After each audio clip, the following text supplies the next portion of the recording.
Good afternoon and welcome to On Top of My Game. My name is Jim Watts and we're broadcasting live up here on the hill in the lovely Kansas City, not that far from Swope Park where we used to go as kids. But today we have two very exciting guests, some guys that I've been knowing damn near all my life. And we all grew up, I was a little bit older down in Ward Chapel, AME on 21st and 22nd and Prospect. Yeah. And I had a vision today about seeing these guys' daddy coming into the church on 22nd Street side with his big apple cap on, coming in to get his boys. But we have no other than Mr. Ronald and Lonnie McFadden. Welcome to On Top of My Game. How you doing, Good to be here. Yeah, it is. It's crazy, man. You know, today I was just thinking, I love music. I love all types of music. I used to play music and never kept with it, but I've always loved music. And I was listening to His Eye is on the Sparrow. His eye was on the sparrow. And I use that today as my focus on thinking about you guys and thinking about how blessed we've been. You know, our parents are gone, but we're still here, but we still have our Kansas City legacy, you know, and that's a blessing. Yeah. Why don't you guys tell us a little bit about who are Ronald and Lonnie McFadden?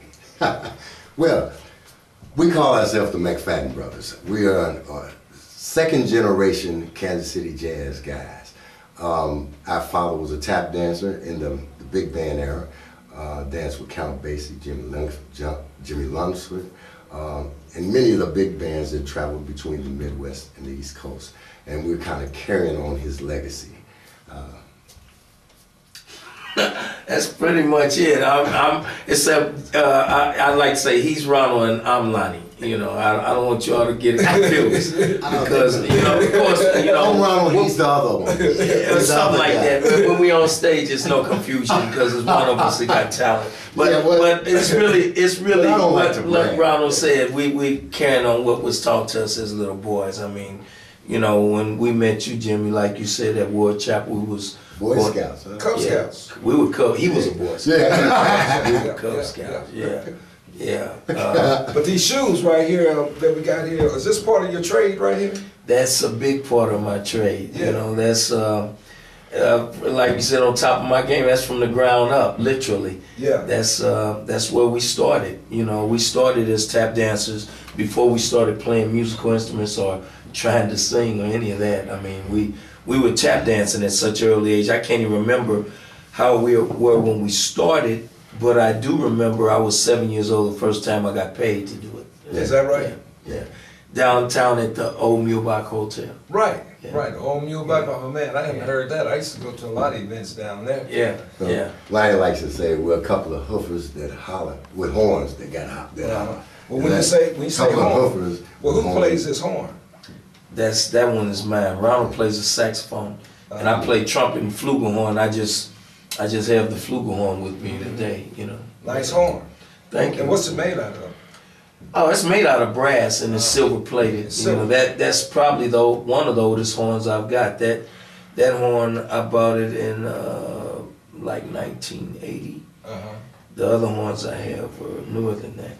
But that's part of your trade. Oh, that's part of what I'll be doing for the next 4 days. Is that right? Yeah. Is that right? Yeah. You know what? We're gonna move straight ahead because I think it's very important that we document you guys. Documentation is better than a presentation. Right. And facts tells and stories sell, right? Yeah. So we're gonna get down with it. Why don't you give us, you guys, a little history on the McFadden family? I think people would like to know about that. Go ahead, Ron. Okay. Our father was a tap dancer, as I said earlier.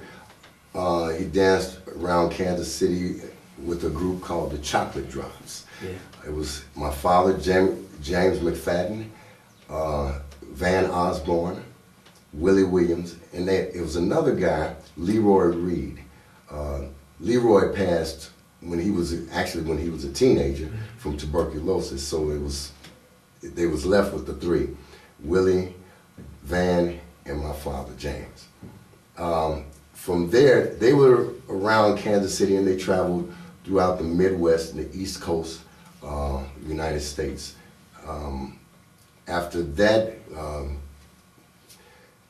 well, I'll say years after that, along came Lonnie and Ronald, you know, and being the son of a tap dancer, it's like, you know, when you learn to walk, you learn a step. So one step, flap, two step, flap, you know. And so we learned tap dancing. We both started on piano as far as music.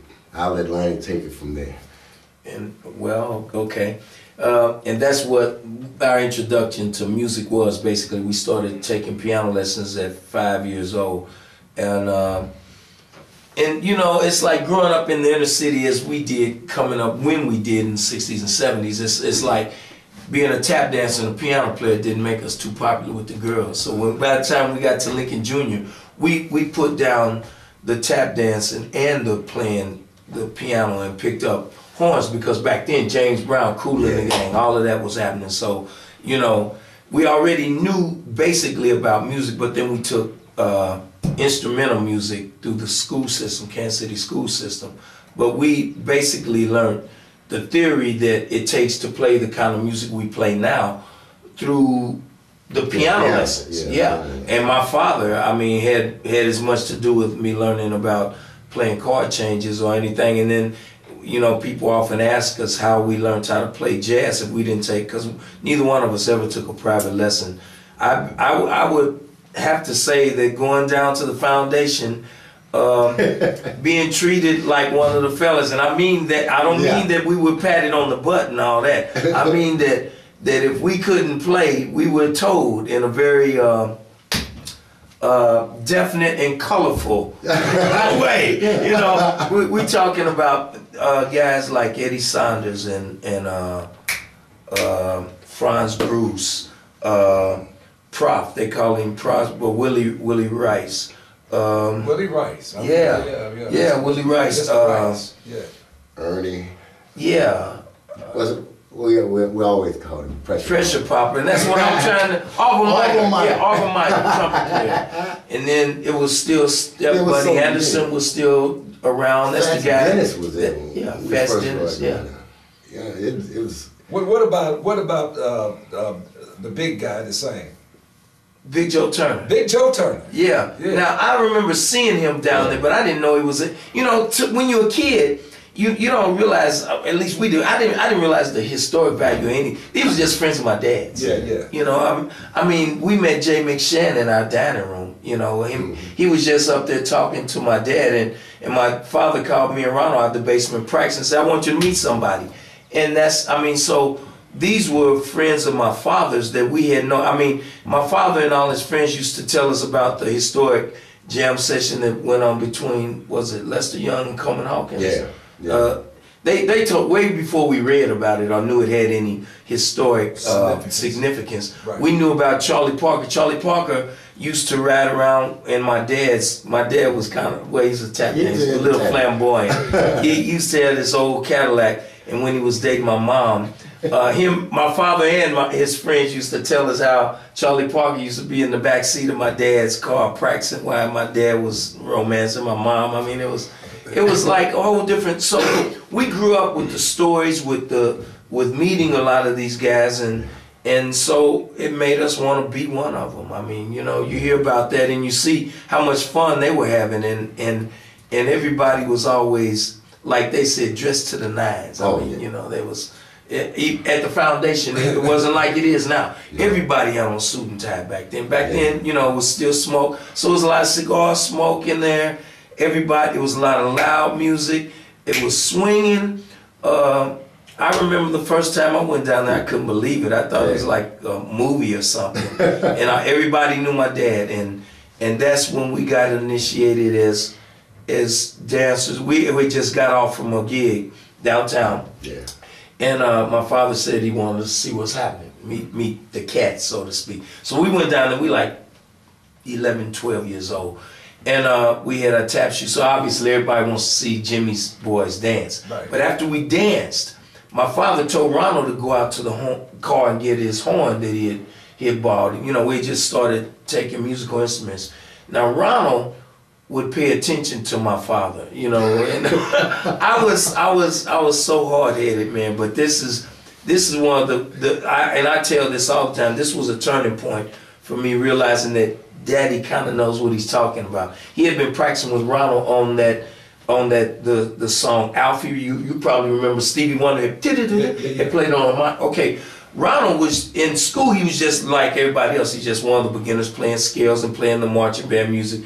But my father had started showing Ronald ways to learn how to play chord changes and ways to approach the things that Charlie Parker was doing. Ronald was listening. He was absorbing all this stuff. So he told him to go out to the car. Now you got all these jazz musicians in there, Jimmy. Our guys used to play with Basie and Bird and Ellington and everybody. So then Ronald goes and gets his horn, raggedy horn that he had bought. My father bought him out of the pawn shop. And it's a story behind that horn too. But to get on with the story, so you got this room full of really good musicians. And there's this 11-year-old boy, and Ronald just, so everybody could play. So Ronald just started, bibbidi bing, bing, bibbidi. And he's 11 years, so before you know it, bass player kicks in, piano player's comping. When Ronald finished, they just lost their minds. And they passed the hat and I think that's what done it. They passed the hat. Ronald got all his money. I said, hey. I started saying, I want to learn how to do that. And so I started paying attention to my father. So that was the beginning of, at least Ronald was already moving. But that was the beginning of me wanting to do more than just being able to play.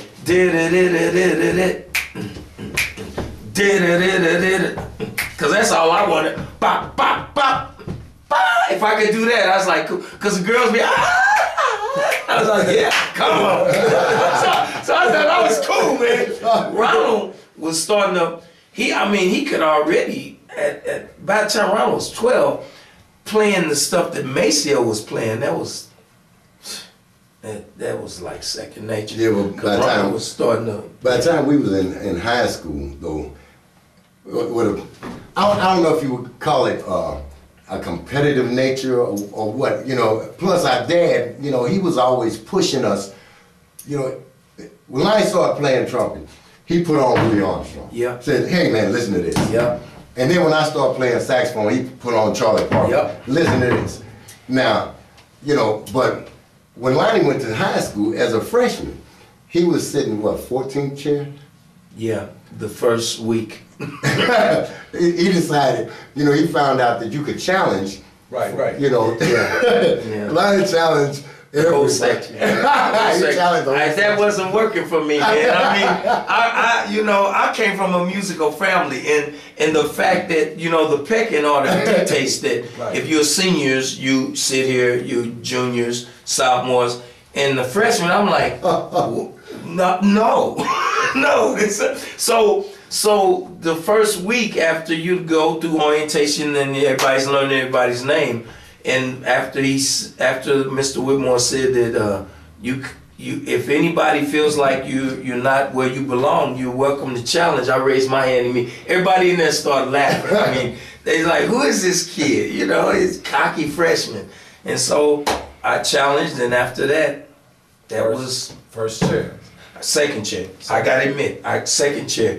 This guy named Billy Haggard, he was really into the classical stuff, and that was my beginning of getting the Auburn book and learning really about the etudes and certain, really, that my freshman year at Lincoln, because like Ronald said, it's a competitive thing. I wasn't having that sitting way back here, and so. Yeah, second chair, and Billy was on, and it was a hairline thing. It wasn't like he blew me out. It's like we had to sight read, we had to play scales. I made a glitch on this song, and he nailed it, and that was it. Yeah. Well,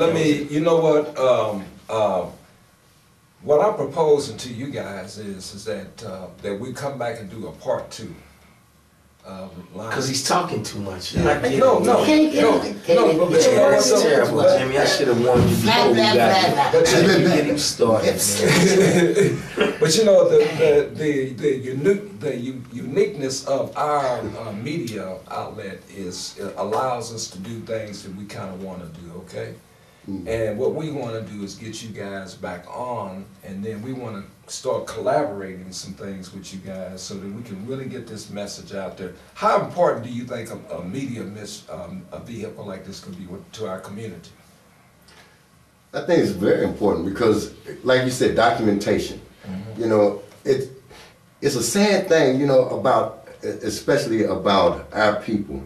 We do not treasure our heritage the way we should. And, you know, and I'm blaming myself too, because my grandmother had, you know, our history.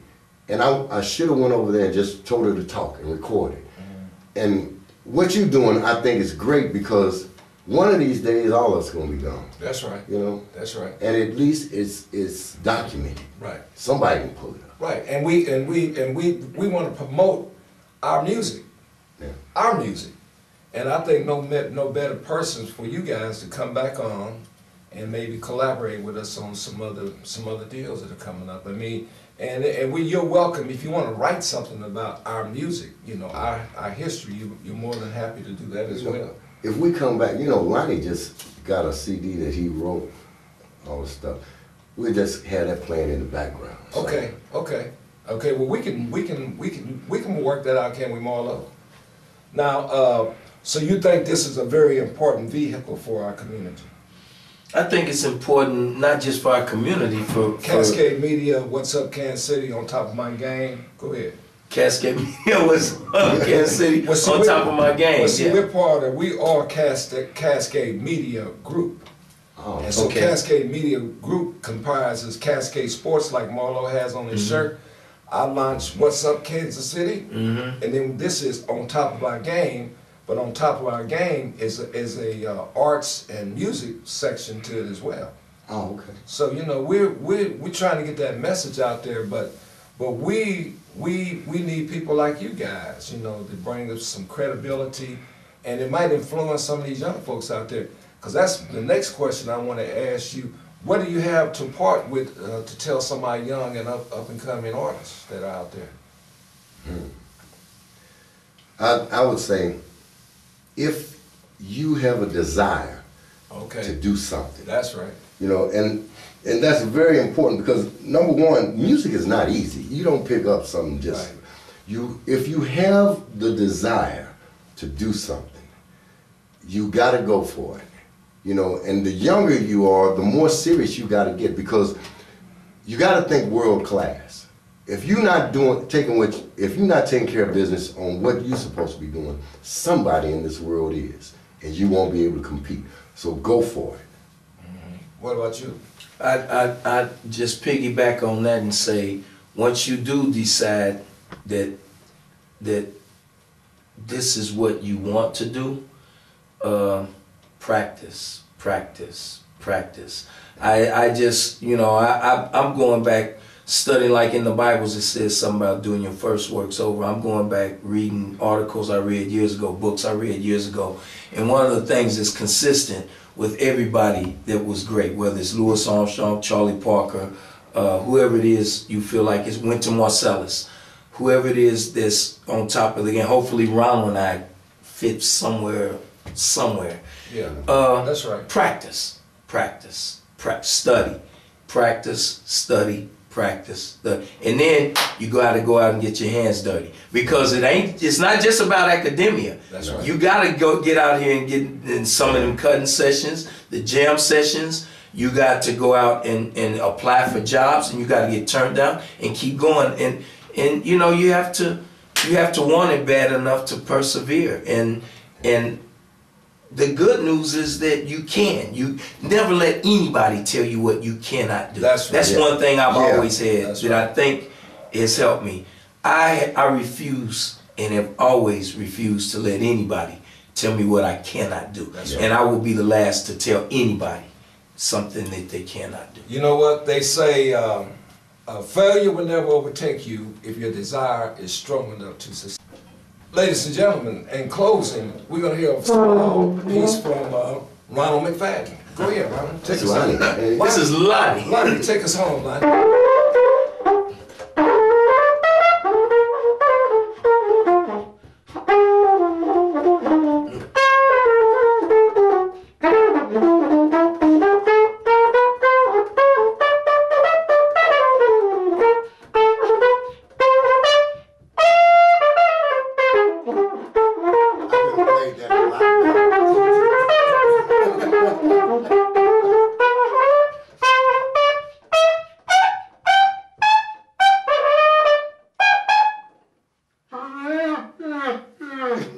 Hey, thank you very much. Thank you, I appreciate that. See, two good examples right here, ladies and gentlemen. This is Jim Watts on top of my game. Always remember, to look sharp is to be sharp, and thank you, Kansas City, and look for the McFadden brothers back again, and have a great week.